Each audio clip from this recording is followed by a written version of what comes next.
بسم اللہ الرحمن الرحیم۔ السلام علیکم۔ اسلام قبول کرنے سے کئی سال پہلے حضرت عمر فاروق رضی اللہ تعالی عنہ ایک دفعہ تجارتی قافلے کے ساتھ مال لے کر مکہ سے شام گئے۔ قافلے میں قریش کے کئی اور بڑے سردار بھی شامل تھے۔ یہ قافلہ شام کے سب سے بڑے شہر دمشق گیا اور وہاں اپنا مال بیچ کر مکہ واپس روانہ ہوا۔ تھوڑا سا فاصلہ طے کرنے پر حضرت عمر رضی اللہ تعالی عنہ کو یاد آیا کہ ان کی ایک رشتہ دار خاتون نے انہیں کچھ سونا دیا تھا کہ اسے بیچ کر اس کے لیے کچھ کپڑے وغیرہ لیتے آئیں۔ انہوں نے اپنے قافلے کے ساتھیوں سے کہا کہ میں فلاں عورت کا کام کرنے واپس دمشق جا رہا ہوں، کوشش کروں گا کہ یہ کام کر کے جلدی واپس آ جاؤں۔ حضرت عمر رضی اللہ تعالی عنہ دمشق واپس گئے تو بازار بند ہو چکے تھے۔ مجبوراً وہ ایک مسافر خانے میں ٹھہرے اور سو گئے۔ تھوڑی ہی دیر کے بعد اللہ کا ایک بندہ مسافر خانے میں آیا۔ اس نے حضرت عمر رضی اللہ تعالی عنہ کو جگایا اور اپنے ساتھ اپنے گھر لے آیا۔ یہ بات واضح نہیں تھی کہ وہ شخص حضرت عمر رضی اللہ تعالی عنہ کو پہلے سے جانتا تھا یا ان کے والد خطاب سے ان کی واقفیت تھی۔ انہوں نے حضرت عمر رضی اللہ تعالی عنہ کی بڑی خاطر مدارت کی۔ کھانا کھا کر تو وہ سو گئے اور ان کا میزبان رات بھر عبادت کرتا رہا۔ صبح کو حضرت عمر رضی اللہ تعالی عنہ بیدار ہوئے تو ان کے میزبان نے کہا کہ اکیلے بازار مت جانا، بازار میں لٹیرے اکثر مسافروں کو لوٹتے رہتے ہیں، میرے ساتھ چلنا۔ یہ کہہ کر وہ سو گیا کیونکہ رات بھر وہ جاگ رہا تھا۔ حضرت عمر رضی اللہ تعالی عنہ نے اسے جگانا مناسب نہیں سمجھا اور اکیلے ہی بازار چلے گئے۔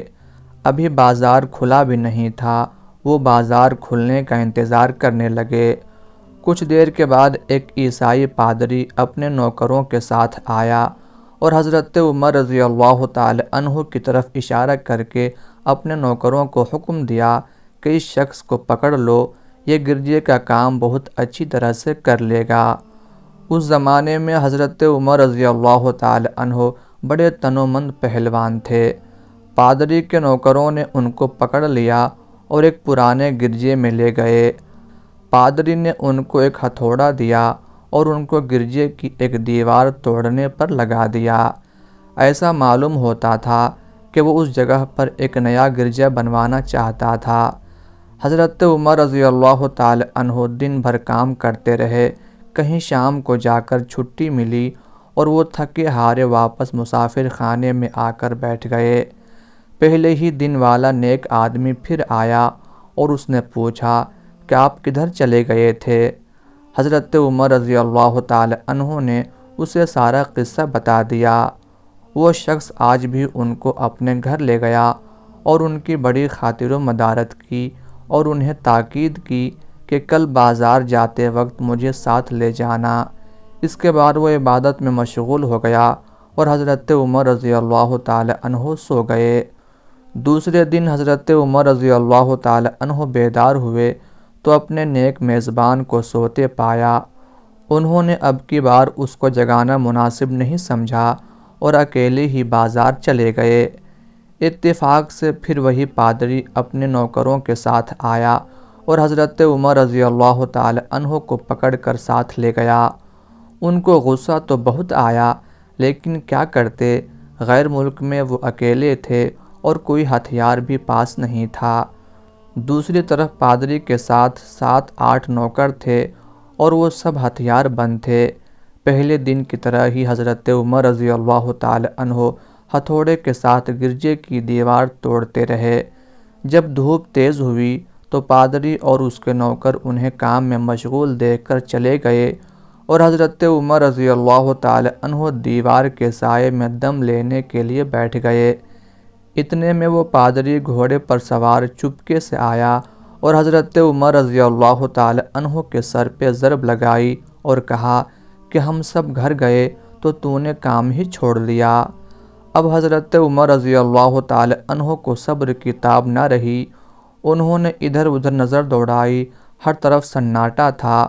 انہوں نے پادری کو گھوڑے سے کھینچ کر نیچے کر لیا اور اس کے سر پر ہتھوڑے مارنا شروع کر دیے۔ وہ بہت چیخا چلایا، لیکن اس کی مدد کے لیے کوئی نہیں پہنچا۔ حضرت عمر رضی اللہ تعالی عنہ نے ٹوٹی ہوئی دیوار کا ایک بھاری ٹکڑا اٹھا کر اس کے سر پہ دے مارا۔ وہ پہلے ہی زخمی تھا، اب اس نے دم دے دیا۔ اس کو مرتے دیکھ کر حضرت عمر رضی اللہ تعالی عنہ تیزی سے بھاگ کھڑے ہوئے اور جس راستے سے دمشق آئے تھے وہ راستہ چھوڑ کر ایک دوسرے راستے پر چل پڑے۔ شہر سے کافی دور انہیں ایک خچر پر سوار رومی ملا جو روم سے تعلق رکھتا تھا۔ وہ ان کے ساتھ چلنے لگا۔ وہ کچھ باتیں کرنے لگا، لیکن نہ حضرت عمر رضی اللہ تعالی عنہ ان کی زبان سمجھتے تھے اور نہ وہ ان کی زبان سمجھتا تھا۔ اس نے یکایک اپنی تلوار پر ہاتھ ڈالا۔ حضرت عمر رضی اللہ تعالی عنہ سمجھ گئے کہ وہ ان پر وار کرنا چاہتا ہے۔ انہوں نے فوراً ہی خچر سے اسے کھینچ لیا اور اس سے تلوار چھین کر ایک ہی وار میں اس کا کام تمام کر دیا۔ پھر آپ خچر پہ سوار ہو کر آگے چلے۔ اس کے بعد کیا ہوا، سارا احوال خود حضرت عمر رضی اللہ تعالی عنہ نے اس طرح بیان کیا ہے کہ اس جگہ سے روانہ ہو کر میں ایک گرجے میں پہنچا۔ یہاں عیسائیوں کی ایک جماعت رہتی تھی۔ میں گرجے کے اندر داخل ہوا تو گرجے میں رہنے والے سب لوگ میرے ارد گرد جمع ہو گئے اور مجھ سے میرے حالات کے بارے میں پوچھنے لگے۔ پھر وہ اپنے پادری کے پاس مجھے لے گئے۔ پادری مجھے نہایت غور سے دیکھنے لگا اور اس کے بعد کہنے لگا کہ ایسا معلوم ہوتا ہے کہ تمہیں کسی چیز کا خوف ہے۔ میں نے کہا کہ تم نے کیسے اندازہ لگا لیا کہ مجھے کسی چیز کا خوف ہے؟ اس نے میرے سوال کو ٹال دیا اور کہا کہ آپ جب تک چاہیں یہاں ٹھہریں، آپ کو یہاں کسی قسم کا کوئی خطرہ نہیں، آپ ہماری حفاظت میں ہیں۔ پھر اس پادری نے مجھے اپنے گھر میں مہمان کی طرح رکھا اور میری نہایت ہی خاطر و مدارت کی اور پھر پوچھا کہ آپ کون ہیں؟ میں نے اسے بتایا کہ میں مکے کا رہنے والا ہوں اور قبیلہ قریش سے تعلق رکھتا ہوں۔ تجارتی قافلے کے ساتھ شام آیا تھا۔ تجارت کا مال بیچنے کے بعد ایک ضروری کام کے لیے مجھے اپنے قافلے سے جدا ہو کر واپس دمشق جانا پڑا۔ اب میں اپنے وطن واپس جا رہا ہوں اور راستہ بھٹک کر یہاں آ نکلا ہوں۔ پادری مجھے غور سے دیکھتا رہا اور بار بار طرح طرح کے سوال کرتا رہا۔ میں نے ان کے یہاں نہایت ہی آرام سے رات بسر کی۔ صبح کو آ کے پوچھا کہ آپ کا ارادہ یہاں ٹھہرنے کا ہے یا آگے جانے کا؟ میں نے کہا کہ اب میں آپ سے رخصت ہونا چاہوں گا۔ یہ سن کر پادری نے اپنا ایک شاندار گدھا جو بڑا خوبصورت اور نہایت ہی تیز رفتار تھا لے آیا۔ اس گدھے کی پیٹھ پر کھانے کی مزیدار چیزیں اور قیمتی تحفے بھرے ہوئے تھے اور پھر کہنے لگا کہ آپ اس گدھے پر سوار ہو جائیں اور چل پڑیں۔ راستے میں آپ کا گزر کسی عیسائی کے مکان کے پاس سے ہوگا تو وہ آپ کو اس گدھے پر سوار دیکھ کر آپ کی بے حد تعظیم کرے گا اور آپ کی خاطر و مدارت میں کوئی کسر نہیں چھوڑے گا۔ یہ کہہ کر پادری نے میرا ہاتھ پکڑا اور تنہائی میں لے جا کر کہنے لگا کہ اے عمر، آپ پر میرا حق واجب ہو گیا۔ میں نے کہا بے شک۔ اس نے کہا آپ کا تعلق ایک معزز قوم سے ہے، میری آپ سے ایک غرض ہے۔ میں نے کہا کہ آپ بیان کر دیں، لیکن حیرت کی بات ہے کہ آپ جیسا بڑا آدمی مجھ جیسے پریشان حال مسافر سے کوئی غرض کیسے رکھ سکتا ہے؟ اس نے بڑے یقین بھرے لہجے میں کہا کہ سنیں، میں ایک ایسا آدمی ہوں جسے اللہ نے آسمانی کتابوں کا علم عطا کیا ہے۔ میں نے آپ کی ذات میں بہت سی ایسی نشانیاں دیکھی ہیں جو یہ ظاہر کرتی ہیں کہ جب ایک مقررہ مدت پوری ہو جائے گی تو حالات میں زبردست تبدیلی آئے گی۔ اس وقت آپ ہمارے ملک کے حاکم بن جائیں گے اور یہاں کے سب شہروں میں آپ ہی کا حکم چلے گا۔ اس کے بعد پادری نے اپنی جیب سے دوات قلم اور کاغذ نکال کر کہا کہ میری غرض یہ ہے کہ آپ اس کاغذ پر لکھ دیں کہ اس گرجے اور اس کی جائیداد پر کسی قسم کا کوئی محصول لاگو نہیں کیا جائے گا۔ میں نے حیران ہو کر پادری سے کہا کہ آپ مجھ سے مذاق تو نہیں کر رہے؟ اس نے کہا کہ قسم ہے اس ذات کی جس نے حضرت عیسیٰ علیہ السلام پر انجیل نازل فرمائی، میں جو کچھ کہہ رہا ہوں وہ بالکل سچ ہے۔ آپ مہربانی کریں اور میری درخواست قبول فرمائیں۔ میں نے پادری کی باتوں کو اس کا وہم سمجھا اور جیسے اس نے کہا میں نے اسی طرح کاغذ پہ اسے لکھ کر دے دیا۔ اس کے بعد گدھے پر سوار ہو کر چل پڑا۔ راستے میں مجھے کئی جگہ پر عیسائیوں کی جماعتیں ملیں۔ انہوں نے مجھے ایک پادری کے گدھے پر سوار دیکھ کر میری بڑی خاطر مدارت کی۔ میں اسی طرح جگہ جگہ عیسائیوں کا مہمان بنتا تبوک تک پہنچ گیا۔ اللہ کی شان، جس تجارتی قافلے کے ساتھ میں گیا تھا وہ کافی دیر میرا انتظار کرنے کے بعد اس جگہ سے چل پڑا تھا جہاں میں نے اسے چھوڑا تھا، اور اب تبوک میں ایک کنویں کے قریب ڈیرا ڈالے ہوئے تھے۔ قافلے والے میرے ساتھی مجھے دیکھ کر میری طرف دوڑ پڑے اور مجھ سے مل کر بہت خوش ہوئے اور کہنے لگے کہ ابن خطاب، ہم لوگ تمہارا انتظار کرتے کرتے بالکل مایوس ہو گئے تو ہم نے اس مکان کو کوچ کر دیا جہاں سے تم واپس دمشق گئے تھے، مگر تمہارے بارے میں ہم سخت پریشان تھے۔ یہ تو بتاؤ کتنے دن تم کہاں رہے؟ میں نے وہ تمام حالات بیان کیے جو مجھے پیش آئے، لیکن پادری سے جو میری گفتگو تنہائی میں ہوئی وہ بالکل ظاہر نہیں کی، کیونکہ میں پادری کی ان باتوں کو اس کا وہم سمجھتا تھا اور اس کے عقیدے کی کمزوری سمجھتا تھا۔ قریش کے ایک سردار ابو سفیان بھی اس قافلے میں شامل تھے۔ انہوں نے مجھے اس شاندار گدھے پر سوار دیکھ کر کہا، ارے تم لوگ اس نوجوان کی خوش نصیبی تو دیکھو، اسے کسی ایسے میدان میں چھوڑ دیا جائے جہاں نہ پانی ہو نہ سبزہ، پھر بھی اسے رزق مل جائے گا۔ پادری نے رخصت کرتے وقت مجھ سے کہا تھا کہ جب میں اپنے ساتھیوں کے پاس پہنچ جاؤں اور گدھے کی ضرورت نہ رہے تو اس کی رسی کو مضبوطی سے باندھ کر گدھے کو اسی جگہ پر چھوڑ دینا، لہٰذا میں نے ایسا ہی کیا۔ یہ دیکھ کر ابو سفیان نے کہا کہ ارے یہ تم نے کیا کر دیا؟ گدھے کو ایسی جگہ پہ چھوڑ دیا جہاں پر چور اچکے اور درندے اکثر گزرتے رہتے ہیں۔ میں نے کہا اس کے مالک نے مجھے ایسا ہی کرنے کی ہدایت کی تھی، وہ اس کی عادتوں سے زیادہ واقف ہے۔ اب وہ جگہ گدھے والا کنواں کے نام سے مشہور ہے۔ وہاں سے روانہ ہو کر ہمارا قافلہ مکہ پہنچا۔ میری اور پادری کے درمیان جو گفتگو ہوئی تھی وہ مجھے بھلائی نہ بھولتی تھی۔ پہلے تو کئی دن تک میں نے اسے اپنے دل میں ہی رکھا، پھر مجھ سے ضبط نہیں ہوا، اور یہ راز میں نے اپنے رشتہ دار خاتون کے سامنے ظاہر کیا جس نے مجھے سونا دیا تھا۔ وہ بڑی عقلمند خاتون تھی۔ اس نے مجھ سے کہا کہ ابن خطاب، میں تمہارے بچپن ہی سے تم میں اچھی نشانیاں دیکھ رہی ہوں۔ جب تم بہت چھوٹے بچے تھے تو میں نے ایک دفعہ خواب میں دیکھا کہ تم لمبے ہوتے جا رہے ہو اور تمہارا قد اتنا لمبا ہو گیا ہے کہ اس نے آسمان کو چھو لیا ہے۔ یہ دیکھ کر میں نے خواب میں کہا کہ ارے یہ میرے بچے کی کیا حالت ہو گئی ہے۔ کسی نے کہا کہ یہ لڑکا دنیا اور آخرت میں بھلائی پانے والا بنے گا۔ جاہلیت کے زمانے میں اس قسم کی باتوں کا مطلب میرے سمجھ میں نہیں آتا تھا۔ مکہ میں ایک شخص اہل کتاب یعنی یہود و نصارہ میں سے تھا جو بہت گمنام تھا۔ عام لوگ تو اس سے واقف بھی نہیں تھے، لیکن قریش کے کچھ سردار اسے پہچانتے تھے اور اس کی بہت عزت کرتے تھے۔ ایک دن دوپہر کے وقت میں اس کے یہاں گیا اور اس سے جا کر کہا کہ میں آپ سے چند باتیں کرنا چاہتا ہوں اور چاہتا ہوں کہ آپ ان کو اپنے دل میں راز بنا کر رکھیں اور کسی کے سامنے ظاہر نہ کریں۔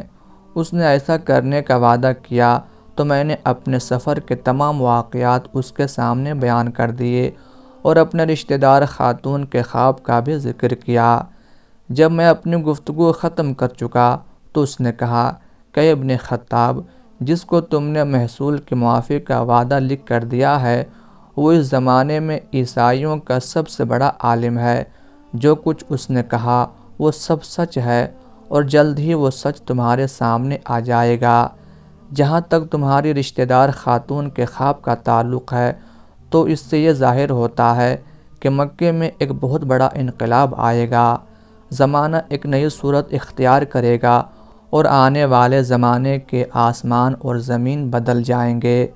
میں وہاں سے گھر چلا آیا اور اس کی ساری باتیں اپنے دل میں لیے رہا۔ تھوڑے ہی عرصے کے بعد قریش کی مجلسوں میں آپ صلی اللہ علیہ وآلہ وسلم کا ذکر ہونے لگا۔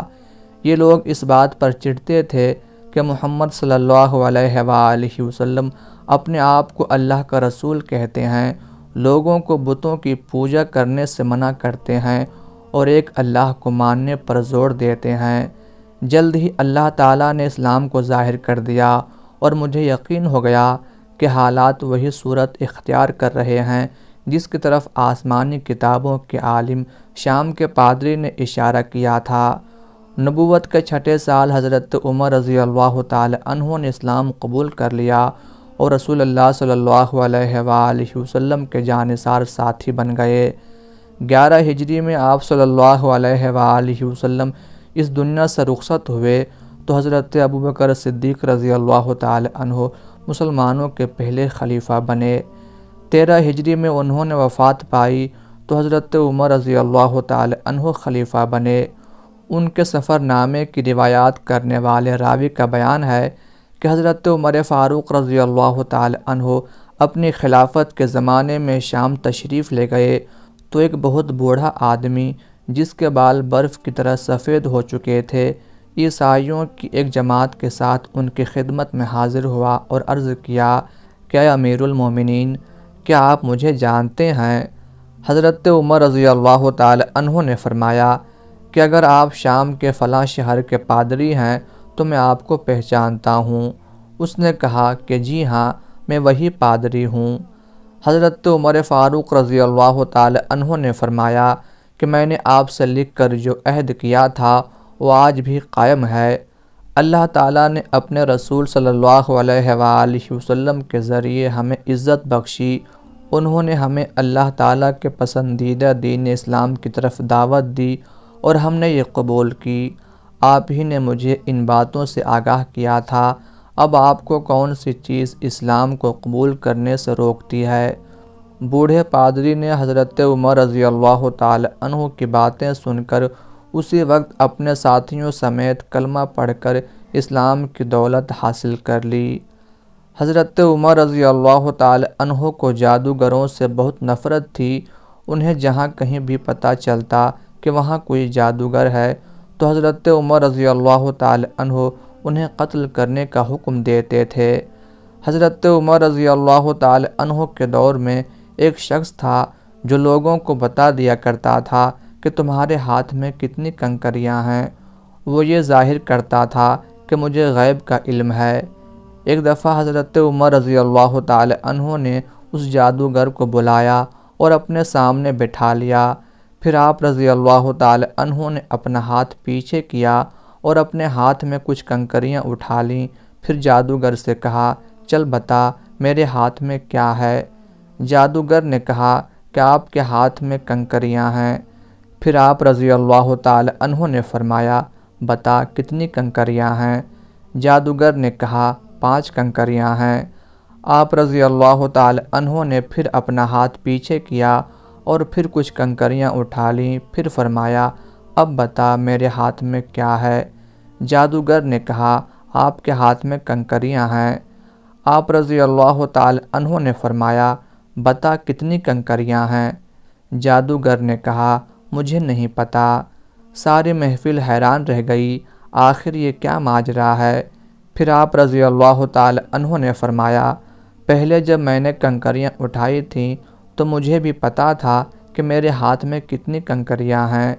اس جادوگر نے میرا دماغ پڑھ لیا تھا۔ دوسری بار جب میں نے کنکریاں اٹھائیں تو مجھے بھی نہیں پتہ تھا کہ میرے ہاتھ میں کتنی کنکریاں ہیں، کیونکہ شیطان انسان کے جسم میں خون کی شکل میں دوڑتا ہے اور جادوگر شیطان کی پوجا کرتے ہیں جس سے شیطان ان کو ہر چیز ہر بات بتا دیتا ہے۔ اس محفل سے حضرت عمر رضی اللہ تعالی عنہ لوگوں کو یہ بتانا چاہتے تھے کہ یہ جادوگر اللہ کو چھوڑ کر شیطان کی پوجا کرتے ہیں اور شیطان انسانی جسم کے اندر خون میں گردش کرتا ہے، اس سے ہمیں پتہ چلتا ہے کہ جو بات ہمیں پتہ ہوگی وہی ان جادوگروں کو بھی پتہ ہوگی، جو ہمیں نہیں معلوم ہوگی تو ان جادوگروں کو بھی نہیں معلوم ہوگی۔